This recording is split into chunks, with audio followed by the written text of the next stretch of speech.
माननीय अध्यक्ष महोदय, माननीय सदस्य ने शिक्षकों को लेकर के सबसे पहले जो सवाल पूछा है उस संबंध में मुझे जानकारी देनी है, आपके माध्यम से सदन को अवगत कराना है कि जो हमारे वर्तमान में जो हमारी छात्रों की संख्या है, उन छात्रों की संख्या को देखते हुए जो हमारे पास में शिक्षक हैं, मैं इसमें शिक्षकों को ही केवल सम्मिलित कर रहा हूं, सहायक अध्यापकों को इसको जो हमारा छात्रों का और जो पीटीआर होता है छात्रों का और शिक्षक का जो रेशियो है, वर्तमान की छात्र संख्या को देखते हुए और वर्तमान के हमारी शिक्षकों की संख्या को देखते हुए हम 1:30 होना चाहिए, जो कि प्राइमरी स्कूल्स में उसको हम लोग पूरा करते हैं। और शिक्षा मित्रों को अगर हम इसमें सम्मिलित करते हैं तो शिक्षा मित्रों को इसमें सम्मिलित करते हुए 1:22 का रेशियो हम पूरे प्रदेश में अपने छात्रों के अनुपात में शिक्षकों को जो संख्या है उसके बराबर हम इसको पूरा कर पाते हैं। तो मुझे वर्तमान में अभी जब शिक्षकों की आवश्यकता उत्तर प्रदेश सरकार को अपनी छात्रों को संख्या को देखते हुए हुई, तो हमारी सरकार के समय में ऐसे समय समय पे अलग अलग भर्तियों के माध्यम से भी शिक्षकों की नियुक्ति की गई है। मैं सदन को आपके माध्यम से अवगत कराना चाहता हूं कि 2018 में 12,460 सहायक अध्यापक प्राथमिक भर्ती की प्रथम चरण में 5,948 शिक्षकों को नियुक्त किया गया था। 2018 में 68,500 सहायक अध्यापक भर्ती में 45,567 शिक्षकों को नियुक्त किया गया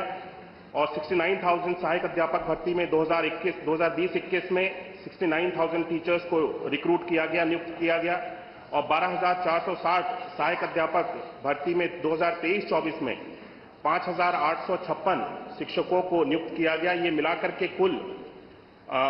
1,26,371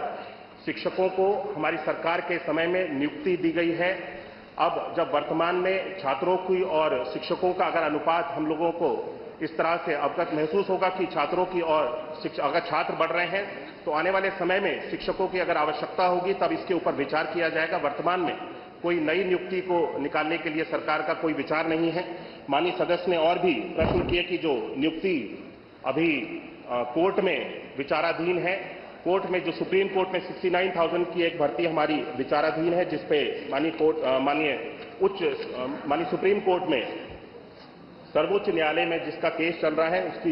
लिए हमारी सरकार की ओर से पूर्ण रूप से पहल की जा रही है। जो भी हमारी सरकार का उसमें योगदान हो सकता है, हम स्वयं चाहते हैं कि शिक्षकों की ये जो भर्ती की प्रक्रिया है इसको जल्द से जल्द समाप्त किया जाए और सरकार की ओर से इसमें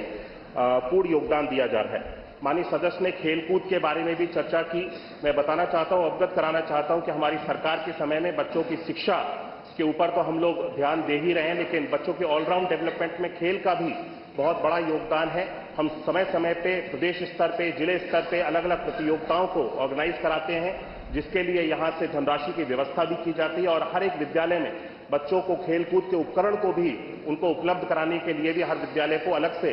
हमारी सरकार के द्वारा, शासन के द्वारा धनराशि दी जाती है, जिसके माध्यम से बच्चों के लिए विद्यालय स्तर पर जाकर के खेलकूद के उपकरण परचेज किए जाते हैं और जिससे बच्चे खेलकूद में जिस भी क्षेत्र में जिस भी खेल में उनकी रुचि हो उस खेल में आगे बढ़ सकते हैं। माननीय सदस्य ने यह भी प्रश्न उठाया कि हमारी सरकार के समय में विद्यालयों को बंद करने का कार्य किया जा रहा है। मैं याद दिलाना चाहता हूं कि 2017 से पहले उत्तर प्रदेश में परिषदीय विद्यालयों की जो स्थिति थी वो किस तरह की स्थिति थी। बच्चों को स्कूल में जाकर के पठन पाठन के कार्य की कितनी सहूलियत होती थी, हम सब लोगों ने, पूरे प्रदेश ने देखा है। 2017 के बाद से उत्तर प्रदेश में खास तौर पर परिषदीय विद्यालयों में ऑपरेशन कायाकल्प के माध्यम से जिस तरह से हमारी सरकार के द्वारा विभिन्न 19 पैरामीटर्स पे कार्य किया गया और परिषदीय विद्यालयों की एक तरह से पूरे प्रदेश में तस्वीर को बदलने का कार्य किया गया। हमारी सरकार के समय में किसी भी विद्यालय को बंद करने का निर्णय हम लोगों ने नहीं लिया है और हमारी सोच भी नहीं है कि बच्चों की पढ़ाई के लिए जो विद्यालय चल रहे हैं उसको बंद किया जाए, बल्कि हम सब लोग आने वाले समय में अत्याधुनिक और नए और उच्च स्तर के, बढ़िया स्तर के विद्यालयों को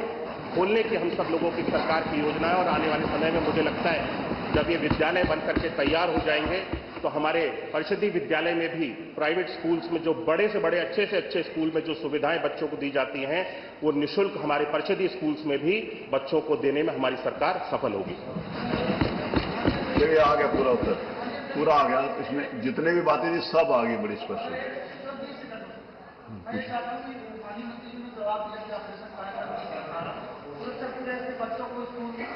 की जा रही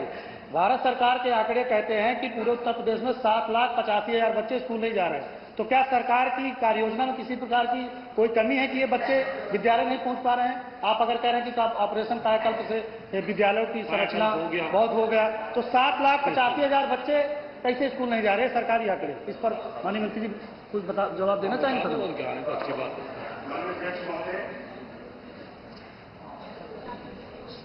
माननीय सदस्य ने जो चिंता जताई है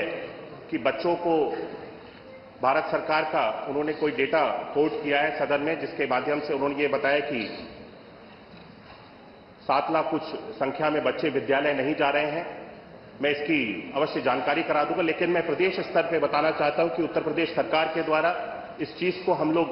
पूरी तरह से सुनिश्चित करने का प्रयास कर रहे हैं। हम लोग हर वर्ष ये नहीं,